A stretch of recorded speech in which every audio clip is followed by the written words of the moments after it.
Hello boys and girls. So अब हम आज आज हम स्टार्ट करेंगे एक्सरसाइज 1.1.4 और उसके क्वेश्चंस जो भी हैं उसमें। ठीक है, तो चैप्टर 1 सेट्स है मैथ्स का। ठीक है, पहला पहला question, find the union of each of the following pairs of set. मतलब ये दो सेट्स दिए हैं, उनका यूनियन निकालना है। तो यहाँ पे एक्स यूनियन वाई क्या होगा? 1 दोनों में है, 3 भी दोनों में है, 5। इसमें 1 3 एग्जॉस्ट हो चुके हैं, बचा 2, तो आ गया 1 3 5 2। ये हो गया x union y. Similarly A B C, A union B, तो ए दोनों में है, ए पहले ए को एग्जॉस्ट करेंगे, ई बी में नहीं है, आई ओ यू, ए पूरा एग्जॉस्ट हो गया। अब बी में आएंगे, बी बी में ए इंक्लूडेड हो गया पहले से, बी और सी बचा है, तो बी और सी। ठीक है, तो इसमें इन दोनों का अभी यूनियन निकाल दिया, तो हमको ऐसे सबका निकालना है। तो अब ये दोनों तो रोस्टर फॉर्म में थे, अभी सेट बिल्डर फॉर्म में है।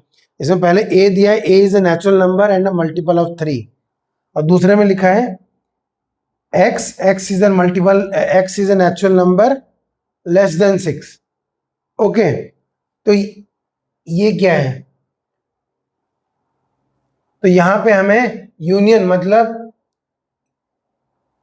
और लगाना है, x is a natural number and multiple of 3 and less then, अगर लेस देन 6 है तो यहाँ पे लेस देन 6 वाले जो टर्म्स है वो भी आएंगे सारे के सारे, 1 2 3 4 5, और उसके बाद 3 के मल्टीपल्स।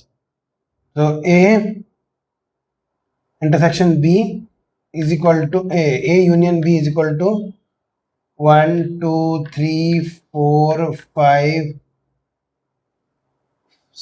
5 है। ये पूरा बी एग्जॉस्ट हो गया, 1 2 3 4 5। अब मल्टीपल ऑफ 3 ढूंढने हैं, और जो कि नेचुरल नंबर है, तो 6 9 12 15, और इसको हम ऐसे भी लिख सकते हैं, ए यूनियन बी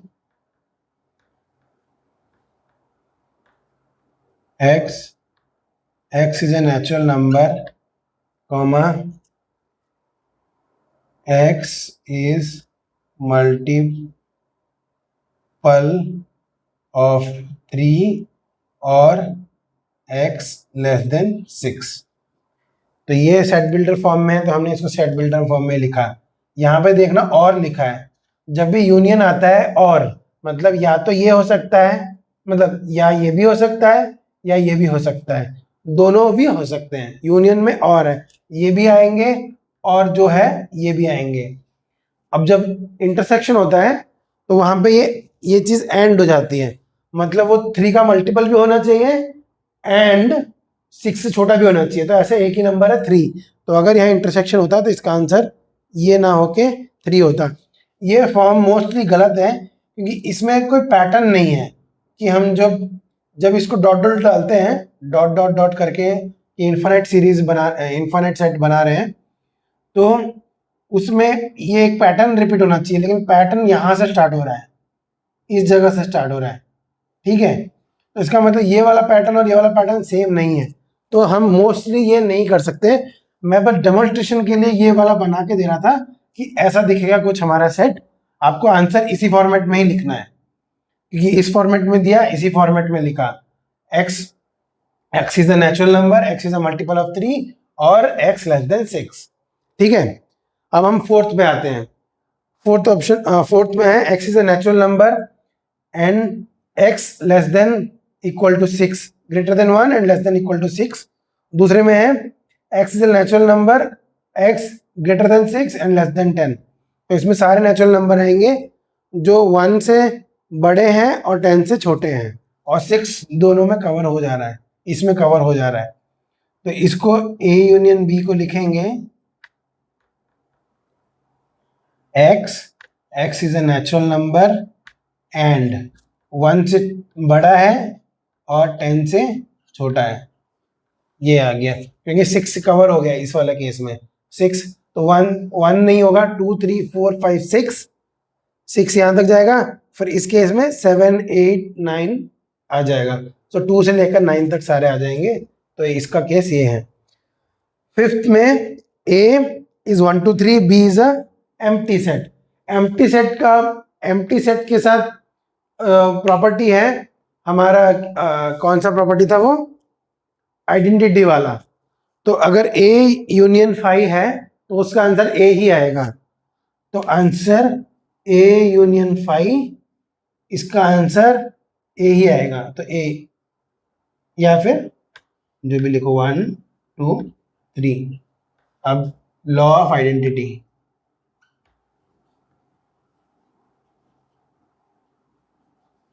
ठीक है। तो इसमें क्योंकि 5 में कुछ भी एलिमेंट नहीं है तो वो पूरा का पूरा एक ही सेट पूरा का पूरा कवर कर लेगा रिजल्ट में, ठीक है। So we will jump into the next question. So अब हम आते हैं नेक्स्ट क्वेश्चन पे। इसमें दो सेट दिए हैं, ए जिसके एलिमेंट्स है ए बी, और सेट बी दिया है जिसके एलिमेंट्स है ए बी सी, ठीक है। तो उसमें पूछ रहा है कि is A a subset of B, क्या ए बी का सबसेट है। और दूसरा क्वेश्चन पूछा है what is A union B. तो ए हम लिखेंगे तो हमको दिख रहा है कि ए के सारे एलिमेंट बी में एग्जॉस्ट हो जा रहे हैं। तो बी में बी है, मतलब एज एन एलिमेंट है, बी में भी है। तो हम कैसे लिखेंगे इसको, हम लिखेंगे since for each element x belong to A, we have x belonging to B as well. So thus A is a subset of B, ठीक है। यही डेफिनेशन है इसका, ठीक है। अब A is a subset of B, ये हमारा हो गया। What is A union B? अब A यूनियन B निकालना है। तो A यूनियन B क्या आएगा, अगर हमें पता है कि अगर A B का सबसेट है तो लॉ ऑफ यू लेके तो उसमें जो सुपर सेट है वही हमारा रिजल्टेंट यूनियन बन जाएगा। तो इसमें सुपर सेट है, ये हमारा सबसेट है और B हमारा सुपर सेट है, तो आंसर B है। और इसकी वैल्यू होगी 1A B C। सो ऐसे तो हमने ये भी पता कर लिया कि A is the subset of B, ये हो गया। और A यूनियन B भी हमने निकाल दिया जो कि नथिंग बट B है, ठीक है।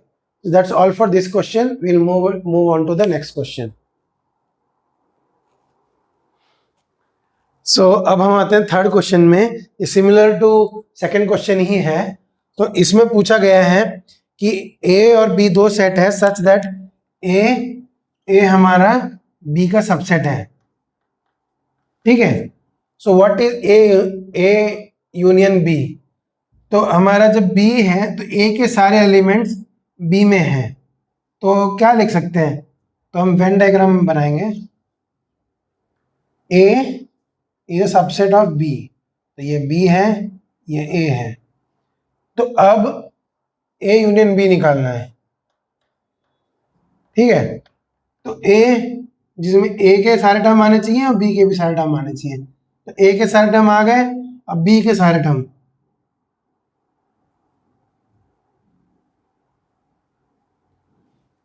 तो हमारा शेडेड रीजन हुआ ये वेन डायग्राम के हिसाब से, तो हमारा आंसर आएगा B। तो यहां पे लॉ ऑफ यू भी लिख सकते हैं, ठीक है। तो लॉ ऑफ यू में मतलब ये है कि अगर कोई सेट दूसरे का सुपर सेट है, मतलब मेनली यू क्या होता है, यू सबका सुपर सेट होता है। तो अगर यू का यूनियन किसी भी सबसेट के साथ किया जाए उसके, तो आंसर यू ही आएगा। सिमिलरली इस केस में बी कंप्लीटली ए के सारे एलिमेंट्स को, मतलब ए को एनसर्कल कर लेता है। तो ए का जितना भी रीजन है वो बी के अंदर है, तो A is a subset of B. और इसीलिए जब हम दोनों को शेड करते हैं यूनियन के लिए, इसको भी शेड करना है, इसको भी शेड करना है, तो ए पूरा कवर हो जाता है और रिजल्टेंट में आता है बी इटसेल्फ। तो इसीलिए हमने A union B is equal to B लिखा है। ठीक है, सो इसका आंसर बी है। So we will meet on the next question. अब हम जंप करते हैं प्रॉब्लम नंबर 4, क्वेश्चन जो 4 है। तो उसमें 4 सेट दिए हैं, ए बी सी डी, और ए सेट के कुछ एलिमेंट्स दिए हैं, बी के कुछ एलिमेंट्स, सी के कुछ एलिमेंट्स, डी के एलिमेंट्स दिए हैं। ठीक है, तो इसमें हमें इन सब का जो सेट बनेगा, रिजल्टेंट सेट, उसको हमें लिखना है आंसर में। तो हमें फाइंड करना है। तो ए यूनियन बी में देखना है। तो क्या आएगा, 1 2 3 4 आएगा ए के सारे एलिमेंट्स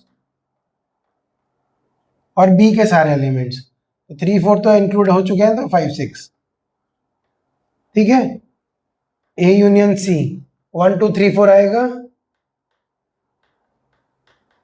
और जो कॉमन में है, कॉमन में कुछ भी नहीं है, तो सी भी पूरा आ जाएगा, 5 6 7 8। बी यूनियन सी, तो बी के सारे एलिमेंट्स आ जाएंगे, 3 4 5 6, और सी के सारे एलिमेंट्स, 5 6 कॉमन है दोनों में, इसमें भी, तो 5 6 लिखने की जरूरत नहीं, 7 और 8, 7 8। ठीक है, अब बी यूनियन डी, बी ये है, डी ये है। ठीक है, तो बी के सारे एलिमेंट्स लिख देते हैं पहले, 3 4 5 6। उसके बाद कोई भी सेम टर्म नहीं है, मतलब कोई भी कॉमन टर्म नहीं है, कॉमन एलिमेंट नहीं है, तो ये पूरे अलग है, ये अलग है। तो 7 8 9 10। ठीक है, अब लिखा है A union B union C. अब हम ये इसमें पहले कौन सा करें, पहले ये वाला यूनियन करें कि पहले ये वाला करें, कोई फर्क नहीं पड़ता, क्योंकि हमारा एसोसिएटिव प्रॉपर्टी कहता है कि पहले कोई भी union low, union is associative. तो पहले कुछ भी लो, अगर उसको दूसरे के साथ यूनियन करोगे तो आंसर सेम ही आएगा, चाहे तुम पहले दो को यूनियन लो या फिर नेक्स्ट दो का यूनियन लो पहले। ठीक है, तो हम पहले ए बी का ले लेते हैं। ए बी यहाँ पे हमें पता है, तो 1 2 3 4 5 6 यूनियन सी ले लेते हैं। तो इसको हम पहले, इसको ये वाला लिया, इसमें भी ये वाला ले लेंगे, और इसमें भी, इसमें है नहीं है, मैं बना रहा हूँ आंसर के तौर पे है। ठीक है, तो हम पहले ए यूनियन बी कर लेंगे, सीक्वेंशली जाएंगे, और इस केस में बी यूनियन सी करेंगे, फिर डी। तो यूनियन सी करते हैं, और यहाँ पे क्या आएगा, 1 2 3 4 5 6, और फिर सी, 5 6 कॉमन है इसमें, तो 7 और 8 एक्स्ट्रा आएगा, 7 8। ठीक है, अब A union B union D, पहले ए यूनियन बी फिर से लिख देते हैं, यही वाला, 1 2 3 4 5 6 union D is equal to 1 2 3 4 5 6 है, और डी के 7 8 9 10 भी आ जाएगा, 1 2 3 4 5 6 7 8 9 10। सिमिलरली बी यूनियन सी पहले हमने यहाँ कर रखा है, 3 4 5 6 7 8, 3 4 5 6 7 8, और यूनियन डी। अब डी में 7 8 कॉमन है, तो 9 10 और एक्स्ट्रा आ जाएगा, तो 3 4 5 6 7 8 9 10। सो हमारे आंसर्स हैं ये सारे।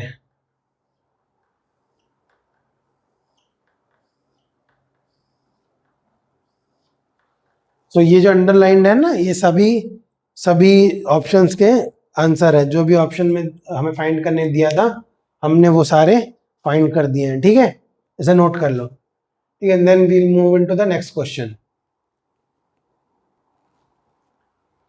सो अब हम आते हैं फिफ्थ क्वेश्चन में। तो फिफ्थ क्वेश्चन में ना हमें इंटरसेक्शन निकालना है। तो ये जो ऑप्शंस है, ये पहले फर्स्ट क्वेश्चन जो हमने किए थे जिसमें हमने यूनियंस निकाले थे, उसी के वही वाले सेम ऑप्शंस है। अब इस बार हमको उनका यूनियन ना निकाल के इंटरसेक्शन निकालना है। सो पहले केस में A intersection B, x, sorry A नहीं है, यहाँ पे एक्स और यहाँ पे वाई होना चाहिए, ठीक है। तो इसमें 1 कॉमन है तो 1 लिख दो, 3 कॉमन है 3 लिख दो, 5 कॉमन है नहीं है, तो एक्स एग्जॉस्ट हो गया। अब इसमें कोई भी ऐसा टर्म नहीं है जो वाई में होगा, तो हम क्लोज कर सकते हैं, ठीक है। चाहे वाई में अगर 7, 8, 9, 10 भी लिखते तो हमको चेक करने की जरूरत नहीं है, क्योंकि ये एग्जॉस्ट हो चुका है, तो इसके कोई भी एक्स्ट्रा टर्म इसमें नहीं होंगे। तो हमने 5 एग्जॉस्ट कर लिया। ये कोई एक को भी एग्जॉस्ट कर लो, मतलब चेक कर लो सारे एलिमेंट उसके हैं कि नहीं, दूसरे में अगर होंगे तो लिखते जाओ, और अगर ये जैसे ही खत्म हो जाए इसको क्लोज कर दो। दूसरे को पूरा चेक करने की जरूरत नहीं है इन केस ऑफ इंटरसेक्शन, क्योंकि इंटरसेक्शन में दोनों में होना जरूरी है।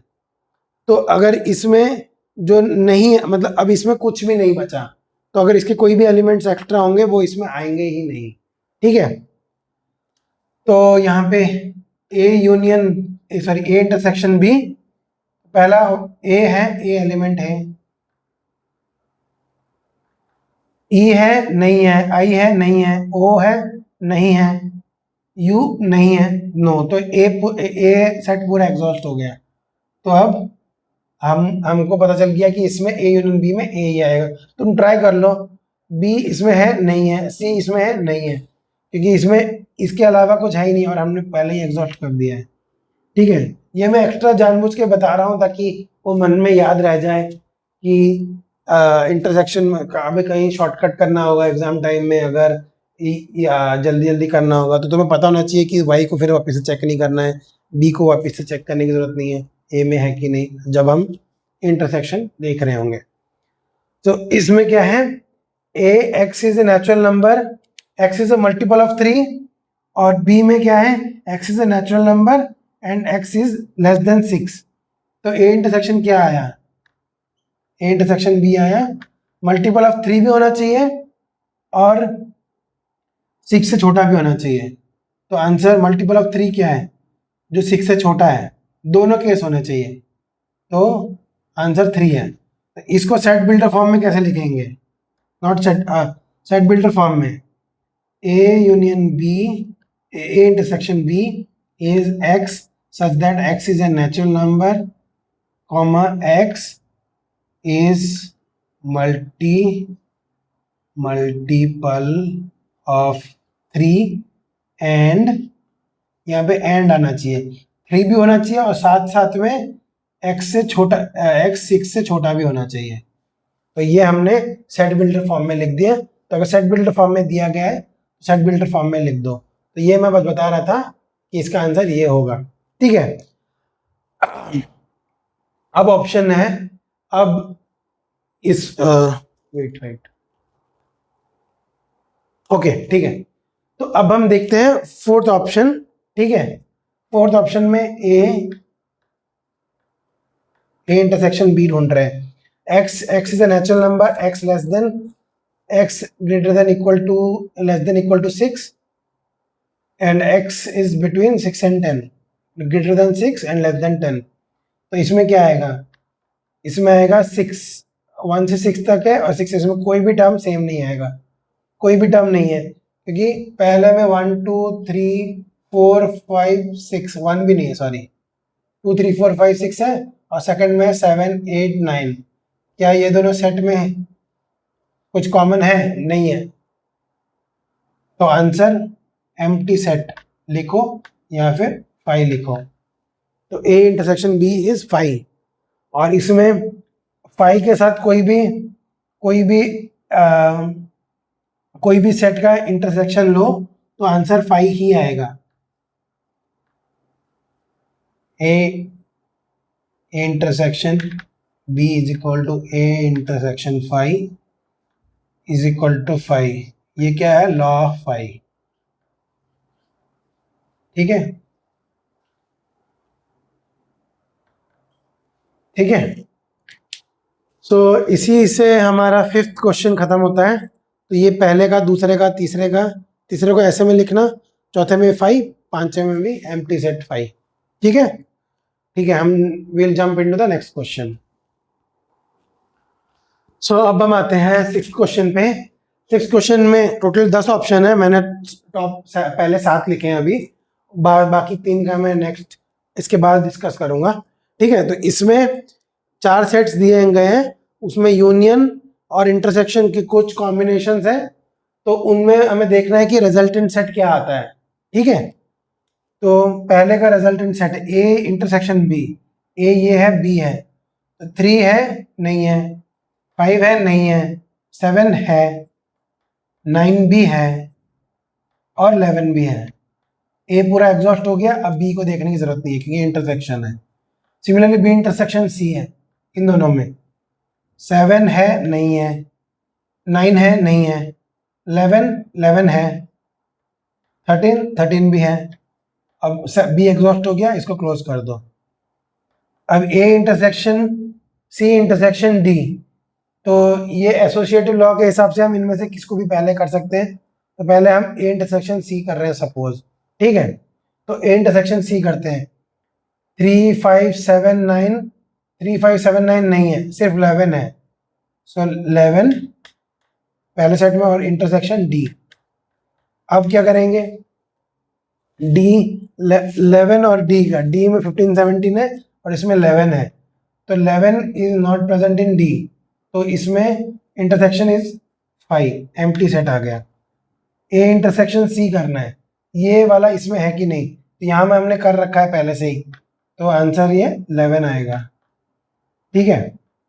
बी इंटरसेक्शन डी, अब ये वाला इससे देखना है, 7 9 11 13 और इसमें 7 9 11 13 कुछ भी नहीं है, तो इसका एक भी एलिमेंट इसमें नहीं है, there is no common element in B and D, तो आंसर एम्प्टी सेट है या फिर 5 लिख दो, ठीक है। अब A intersection B intersection C, पहले बी इंटरसेक्शन सी दिया हुआ है तो हम ए लिख लेते हैं, इंटरसेक्शन बी इंटरसेक्शन सी को हम लिख देते हैं 11 13। अब 11 13 ए में प्रेजेंट है कि नहीं, 11 है, 13 नहीं है, तो आंसर 11 रहेगा। अब A intersection D, A intersection D 3 5 7 9 11, 3 5 7 9 11 कुछ भी नहीं है इनमें से, तो इसका आंसर भी एम्प्टी सेट 5 है। तो ये sir okay, it's B union C है, आई एम सॉरी, मैं मिटाता हूँ। सो यहाँ पे बी इंटरसेक्शन सी दिया, बी यूनियन सी दिया गया है, मैंने इसे बी इंटरसेक्शन सी एज्यूम कर लिया था, तो इस चक्कर में पहले हम बी यूनियन सी निकालेंगे और ए को एज इट इज रखेंगे अभी के लिए। तो अब बी यूनियन सी क्या है, तो बी यूनियन सी में पहले सारे बी के टर्म आ जाएंगे, 7 9 11 13 और फिर सारे सी के टर्म्स आ जाएंगे जो बी में नहीं थे, 11 और 13 है और 15 नहीं था, तो 15 लिख देंगे। अब ए यूनियन ये वाला सेट देखना है, अब ए क्या है, 3 5 7 9 11, 7 9 11 तो है पर 3 और 5 नहीं है, तो हमारा आंसर आएगा 7 9 11। ये वाला इंटरसेक्शन है, इस बार इंटरसेक्शन है, तो हमें इनका कॉमन टर्म निकालने हैं। 3 5 नहीं है, नहीं है, 7 9 और 11 है, 7 9 और 11 है, तो हमने 7 9 और 11 लिख दिया। सो ये हो गए 6 क्वेश्चन के पहले 7। अब हम डिस्कस करेंगे उसके नेक्स्ट 3 ऑप्शंस को। सो अब हम 6 क्वेश्चन के ही जो ये 4 सेट्स दिए गए थे उसके लास्ट के 3 ऑप्शंस को भी देख रहे हैं, तो हम कंटिन्यू करते हैं। तो इसमें पहले पूछा है ए यूनियन और ब्रैकेट में A intersection B union D, तो पहले बी और डी का यूनियन निकालना है, A intersection B union D, union है तो सारे टर्म्स आने चाहिए, 15 17, ठीक है। अब इसके बाद ये क्या हो जाता है, ए के सारे टर्म जो इसे इंटरसेक्ट करते हैं, 7 9 और 11 इंटरसेक्ट करते हैं, 13 15 17 नहीं है, तो हम लिखेंगे 7 9 11, क्योंकि यहाँ पे इंटरसेक्शन पूछा है। Similarly A intersection B union C, तो इसको और इसको निकाल लेते हैं पहले। तो पहले ए इंटरसेक्शन बी क्या है, 7 9 11, 7 9 11, ठीक है। Intersection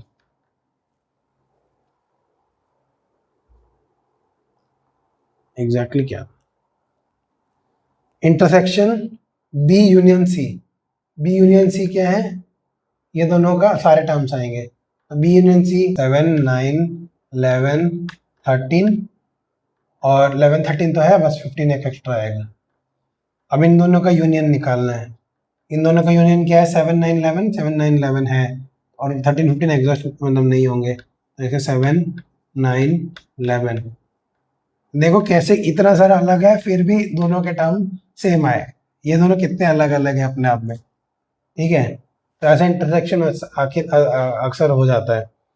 so A union D intersection B union C, तो इन दोनों, अब ये दोनों यूनियन जो है उसको हम निकाल लेते हैं पहले। तो ए यूनियन डी, तो 3 3 5 7 9 11, और इंटरसेक्शन, अब इन दोनों का, अच्छा ये यूनियन खत्म नहीं हुआ है, डी भी है 15 और 17। अब इंटरसेक्शन बी यूनियन सी, इन दोनों का बी यूनियन सी यही है, तो हम लिखते हैं 7 9 11 13 15, ठीक है। सो अब इन दोनों का इंटरसेक्शन ढूंढना है। तो 3 5 7 7 है, 9 है, 11 है, 13 नहीं है बट 15 है, ठीक है। तो इसका आंसर, तो ये सारे आंसर्स हैं, ठीक है। सारे आंसर है 7 9 11 7 9 11, और इसका 7 9 11 एंड 15। तो इसी के साथ 6th क्वेश्चन खत्म करते हैं। Will move on to the next question. So अब हम आते हैं नेक्स्ट क्वेश्चन नंबर 7, जिसमें 4 सेट दिए गए A B C D. A is, जिसमें x is a natural number, B में है x is an even natural number, C है set of odd natural number, D है सेट ऑफ प्राइम नंबर्स। तो इसमें सबके इंटरसेक्शन ढूंढने हैं, जितने भी इंटरसेक्शन कॉम्बिनेशन बन रहे हैं, ठीक है। तो ए इंटरसेक्शन बी क्या है, ए बी का सुपर सेट है, तो बी एज इट इज आ जाएगा इंटरसेक्शन में। तो कब आता है, लॉ ऑफ यू में, ठीक है। तो इसका आंसर बी आएगा, ठीक है। इसका आंसर ए और सी, ए इंटरसेक्शन सी, तो C is a subset of A, so इसमें सी आएगा, since C is a subset of A, since B is a subset of A, ठीक है। और डी, तो इसमें ए यूनियन डी, तो इसमें भी नेचुरल नंबर है, प्राइम नंबर भी सारे नेचुरल नंबर, ये इसका सबसेट है, तो इसका आंसर डी आएगा, since D is a subset of A, ठीक है। अब बी और सी का देखना है। B is an even natural number है, और सी है ऑड नेचुरल नंबर, तो ये दोनों म्यूचुअली डिसजॉइंट है, तो इनका कॉम्बिनेशन आएगा, इनका इंटरसेक्शन आएगा empty set, because since B and C are disjoint sets, ठीक है। B यूनियन डी, अब ऐसा कौन सा इवन नेचुरल नंबर है जो प्राइम भी हो, तो इसका आंसर आएगा 2, ठीक है। और आखिरी में है सी यूनियन डी, तो ऐसे कौन से ऑड नेचुरल नंबर हैं जो प्राइम भी हो, तो वो यहाँ पे आएंगे 3 5 7 11 13 comma dot dot dot dot dot continue चलता रहेगा, तो ये इन्फिनिट सेट आज बन जाएगा। तो इसको हम ऐसे भी लिख सकते हैं सेट बिल्डर फॉर्म में, क्योंकि सेट बिल्डर फॉर्म में है। तो हम ऐसे लिख सकते हैं x is an odd prime number, क्योंकि इसमें कोई पैटर्न नहीं दिख रहा है, क्योंकि इसमें हम 2 को मिस कर जा रहे हैं। तो इसमें पैटर्न है ऑड प्राइम होना चाहिए, तो प्राइम दिख रहा है लेकिन 2 नहीं है, तो वो एक कंप्लीट, उसको 2 कंडीशन देखने पड़ेंगे, तो वो पैटर्न हम जान नहीं पाएंगे, कोई भी इसको देखेगा तो इसमें 2 नहीं है तो सोचेगा ये प्राइम नंबर नहीं है। ठीक है, इजीली अंडरस्टैंडेबल है, लेकिन यहाँ पे ऑड प्राइम 2 केसेस हैं, तो 2 केसेस को ये क्या कहते हैं, दो केसेस को ये सेटिस्फाई कर रहा है, ऑड भी है और प्राइम भी है, तो इसमें दिखना मुश्किल है, तो हम इसलिए सेट बिल्डर फॉर्म में लिखे हैं, जो कि ऑड भी है और प्राइम भी है। तो ऑड प्राइम नंबर लिखो या फिर ऑड नेचुरल प्राइम नंबर लिखो तो भी चलेगा। ठीक है, so this is for this question, will meet in the next question. So अब हम आते हैं क्वेश्चन नंबर 8 पे, जिसमें पूछा गया इनमें से कौन कौन से सेट डिसजॉइंट है। तो पहले इसमें 3 पेयर्स दिए गए हैं, डिसजॉइंट देखना है। तो पहले में 1 2 3 4 है, दूसरे में x is a natural number जो कि 4 से बड़ा और 6 से छोटा है, 4 और 6 इंक्लूडेड है, तो इसमें क्या आएंगे 4 5 6। तो हमें डिसजॉइंट देखने के लिए क्या करना होता है कि a intersection b is equal to 5, तब जाके डिसजॉइंट होगा। तो अब a इंटरसेक्शन b देखते हैं, इन दोनों का इंटरसेक्शन करेंगे, तो अगर ये a है ये b है, तो then a intersection b is equal to 4 common आ रहा है, 4 नॉट इक्वल टू 5, मतलब 5 नहीं है, दिस इंप्लाइज नॉट डिसजॉइंट। ठीक है, बी में क्या है ए ई आई ओ यू, तो इसमें कॉमन देखो ई है और इसमें ई वाला टर्म है, तो अगर ये ए है ये बी है और ए इंटरसेक्शन बी, तो ये पूरा ए इंटरसेक्शन बी है ई, एलिमेंट ई जिसमें आ रहा है, विच इज नॉट एम्प्टी सेट, तो दिस इंप्लाइज नॉट डिसजॉइंट। ठीक है, अब तीसरे केस में x is an even integer और दूसरा है x is an odd integer. तो कोई भी इवन इंटीजर और कोई भी ऑड इंटीजर सेम नहीं होता एक दूसरे, तो ऐसा कोई भी सेट नहीं है जिसमें सारे इवन इंटीजर्स होंगे और दूसरा सेट जिसमें ऑड इंटीजर होंगे और वो दोनों में कॉमन कोई एलिमेंट होगा। तो ऐसा कोई भी सेट नहीं है जो इन दोनों के एलिमेंट्स कॉमन एलिमेंट ले सके। तो इस केस में ये अगर a है ये अगर b है, तो a and b are disjoint sets। ठीक है, तो या फिर हम a and b, अगर नाम तो इसमें दिया नहीं है तो हम ऐसे भी लिख सकते हैं the given pair of set is disjoint, और the given pair of sets is disjoint.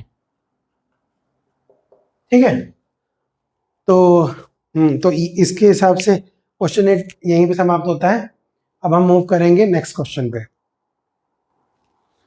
तो अब हम जंप करते हैं 9th क्वेश्चन पे। 9th क्वेश्चन में 4 सेट्स दिए गए हैं और टोटल 12 कॉम्बिनेशंस हैं, उसमें से 6 ऑप्शन पहले इस वाले पार्ट में, फिर उसके बाद हम जंप करेंगे नेक्स्ट 6 ऑप्शन पे। ठीक है, तो इसमें सबके डिफरेंस ढूंढने हैं, तो ए का बी से डिफरेंस ढूंढना है। ठीक है, तो जो ए में होना चाहिए वो इसी सेट में होना चाहिए, पर इस सेट में जो नहीं है उसको एक्सक्लूड कर देना है।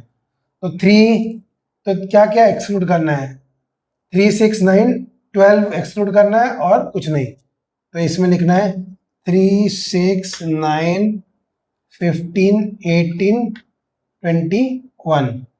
इसमें जो कॉमन टर्म है उसको हटा देना है और जो बचा है उसको उतार देना है आंसर में।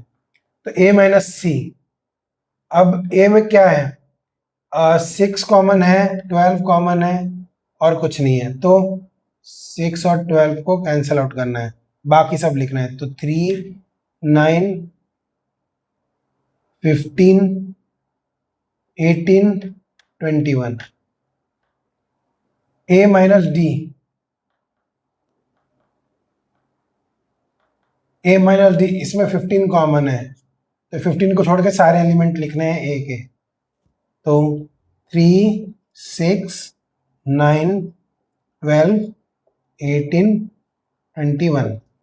तो ये वेन डायग्राम में कैसे बनता है, अगर अगर ए और डी होते, सपोज ए है और ये डी है, ठीक है, ए है ये डी है, तो हमको ये वाला पार्ट चाहिए, ये है हमारा ए माइनस डी, ठीक है। और ये अगर यूनियन, बाकी दोनों भी है लेकिन बस ए और डी को अभी कंसिडर करें इन केस, तो ए माइनस डी में ये वाला पार्ट है, तो जो दोनों में कॉमन है वो क्या है, वैल्यू यहाँ पे 15 आ जाता है, ठीक है।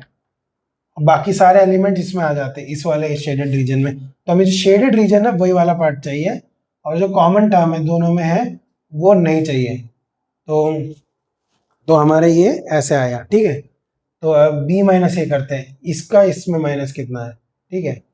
तो इसमें भी जो बी इंटरसेक्शन, बी वाला पार्ट होना चाहिए, लेकिन जो भी इंटरसेक्शन है उसको हटा देना है। तो हमें इन दोनों में क्या कॉमन था, 12 कॉमन था, तो बाकी जो बचे हुए उनको एज इट इज उतार देना है आंसर में। 4, 8, 16, 20, इस सी माइनस ए आई है, ठीक है, सी माइनस ए। अब इसमें सी में 6 है, सी में 12 है जो इसमें भी है, और कोई टर्म नहीं है जो इसमें है, तो हमको लिखना है 2, 4, 8, 10,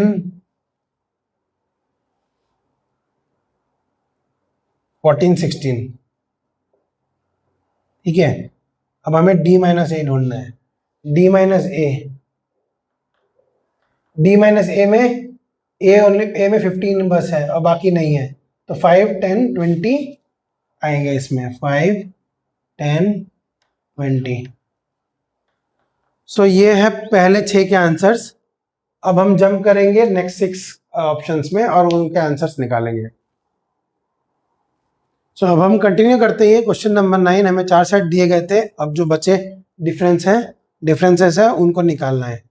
तो उसके बाद आता है बी माइनस सी, बी में ये सारे टर्म है, सी में ये सारे टर्म है, तो इनमें से कौन सा टर्म जो बी में है और सी में नहीं है। तो बी, सी में 4 है, सी में 8 भी है, सी में 12 भी है, सी में 16 भी है, 20 नहीं है, तो इसका आंसर आएगा 20, ठीक है। अब इसमें B minus D, B minus D, तो बी माइनस डी में 20 कॉमन है और कुछ कॉमन नहीं है, तो बी के बाकी बचे टर्म आ जाएंगे, 4, 8, 12, 16। अब सी माइनस बी, सी माइनस सी, अब इसमें से कौन से कॉपी करने हैं, जो इसमें नहीं है, तो 10 है और कुछ नहीं है, ठीक है, तो 10 कॉमन है, तो इसको छोड़ के बाकी सब टर्म निकालने हैं, लिखने हैं। 2, 4, 6, 8, 12, 14, 16।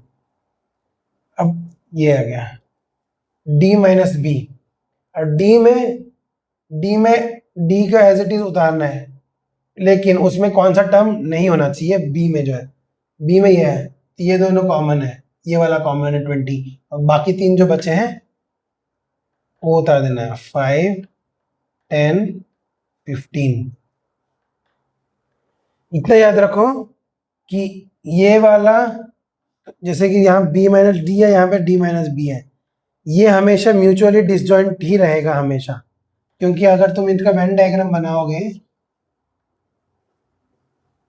तो अगर ये बी है, ये डी है और ये यूनिवर्सल सेट है, देखना ये बी माइनस डी है और ये डी माइनस बी है, मतलब ये वाला एरिया और इसमें ये वाला एरिया, और ये बचा हुआ बी यूनियन डी है। तो इसमें याद रखो कि ये दोनों डिसजॉइंट सेट ही होंगे हमेशा, ये तीनों इनफैक्ट एक दूसरे के डिसजॉइंट सेट्स है, ठीक है। ये बस रिमाइंडर दे रहा था मैं। अब सी माइनस डी, सी के एज इट इज पूरा कितना कि कौन कौन से आने चाहिए जो डी में नहीं है, तो डी में 10 है जो सी में भी है, 10 को छोड़ के बाकी सब लिखना है। ओके, यहाँ पे मैंने सी माइनस बी जब निकालना था तो ये एक्चुअली मैं लिख लेता हूँ 2 4 6 8 12 14 16। अब ये C माइनस डी था, मैंने C माइनस बी में वो लिख दिया है, ठीक है। तो यहाँ पे C माइनस बी कौन क्या होगा, C में जो टर्म है जो B में नहीं है, 4 8 है, तो 4 है, 8 है, 12 है, 16 भी है, तो बचा कुछ है 2 6 10 एंड 14, 2 6 10 एंड 14, ये सब नहीं है, तो C माइनस बी में ये आएगा, ठीक है। तो मैं मिस्टेक है ना, ठीक है। अब ये वाला D माइनस सी में करता हूँ, ठीक है। अब D माइनस सी में D को एज इट इज रखना है, D को एज इट इज रखना है, उसमें ये कॉमन वाला पार्ट हटा देना है। अगर D माइनस सी रखना है तो ये D वाला पार्ट, अगर ये C होता तो D को एज इट इज लिखना है, जिसमें कॉमन वाला पार्ट हटा देना है। तो कॉमन क्या पार्ट है, 10 है कॉमन, 5 15 20 नहीं है, ओके, 5 15 20,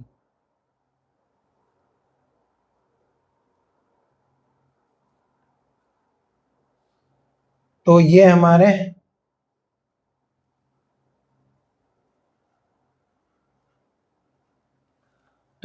आंसर्स है 9 के सारे, और 12 क्वेश्चन हमने डिस्कस कर लिए उसके।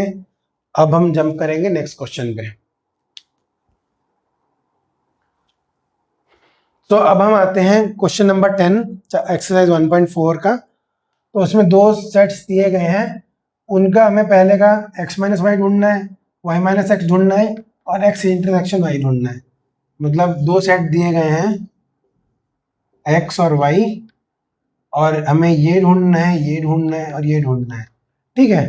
तो x माइनस वाई क्या है, ठीक है, x माइनस वाई क्या है, जो a में होना चाहिए, जो x में होना चाहिए पर y में नहीं होना चाहिए, तो b y में है, ठीक है, और c और d भी है y में, तो b और d है तो a c आ जाएगा, a c। सेकंड में y माइनस एक्स कर रहे हैं, तो b और d है कॉमन, तो f और b आएगा, f और b, सॉरी नॉट f और b, f और g आएगा, सॉरी। और थर्ड में x इंटरसेक्शन y, तो उसमें जो कॉमन है, जो अंडरलाइन टर्म है वो आएगा, तो b एंड d। तो कह सकते हो इसमें a c, इसमें b d, इसमें f और g, ठीक है। तो ये है कुछ, ये हुआ x माइनस वाई, ये है x इंटरसेक्शन y, और इसमें y माइनस एक्स। तो वेन डायग्राम कुछ ऐसा बनेगा हमारा, ठीक है। तो ये हमारा वेन डायग्राम कुछ बनेगा, ये इसके आंसर से, और ये है रिजल्टेंट सेट, ठीक है। तो ये हो गया हमारा question number 10। Now next jump into next question. So अब हम क्वेश्चन नंबर 11 पे पहुंचते हैं। इसमें बताया गया है कि capital R is a set of real numbers और कैपिटल Q है सेट ऑफ रैशनल नंबर्स। तो हमें पूछ रहा है कि जो सेट बचेगा R माइनस क्यू वो क्या होगा। तो हमारा क्या है, रियल नंबर्स, तो ये रियल नंबर्स है, R हुआ और ये हमारा Q हुआ, ठीक है। तो हमें पूछ रहा है R minus Q, that is this shaded area.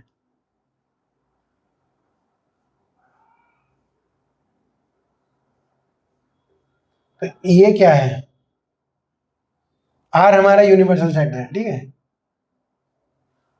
तो ये सेट ऑफ रियल नंबर, तो ये वाला शेडेड एरिया क्या है, ये होगा, तो ये R माइनस क्यू आएगा आंसर, इसका आंसर होगा सेट ऑफ इररेशनल नंबर्स,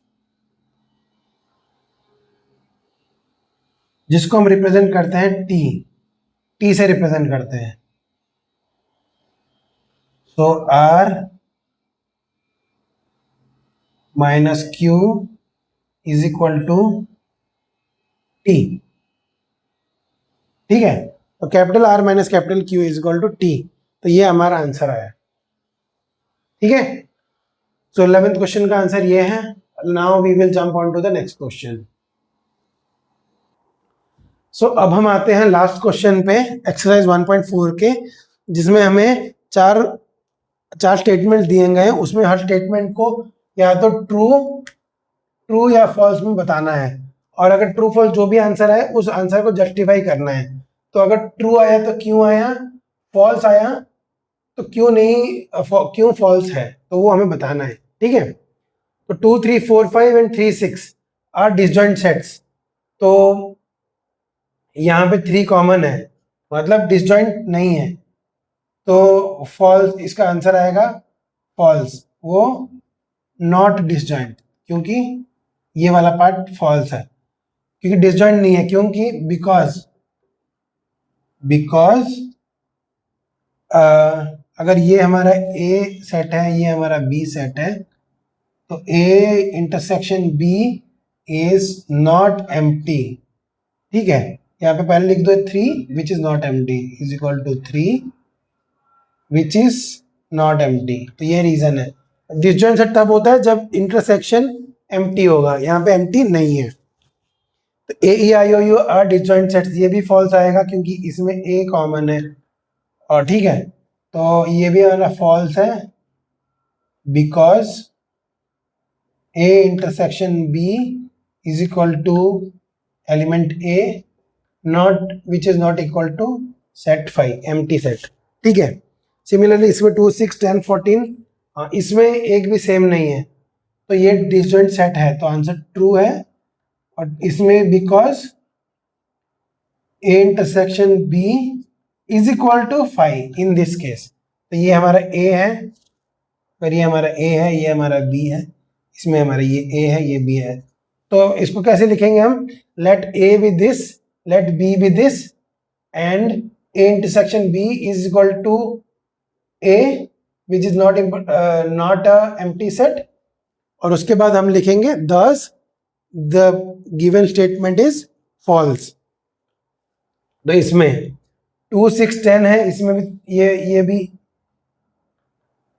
ये भी डिसजॉइंट सेट है, तो ये आंसर आएगा true, because A intersection B is equal to 5। तो डिसजॉइंट सेट का मतलब ये होता है कि अगर दो सेट्स हैं और यहाँ पे कोई भी एलिमेंट नहीं है, तो वो इंटरनली कैसे बन जाएगा, कुछ ऐसा बन जाएगा। ठीक है, तो ये ए है, ये बी है, दोनों के इंटरसेक्शन में कोई भी शेडेड रीजन नहीं है, तो यहाँ पे A and B are disjoint. तो इसमें चारों क्वेश्चन में डिसजॉइंट ही पूछा गया, क्या वो डिसजॉइंट सेट है, तो पहले में नहीं है, दूसरे में नहीं है, तीसरे में है, चौथे में है। So that's all we have for exercise 1.4. We'll jump on to the next topic shortly. Thank you.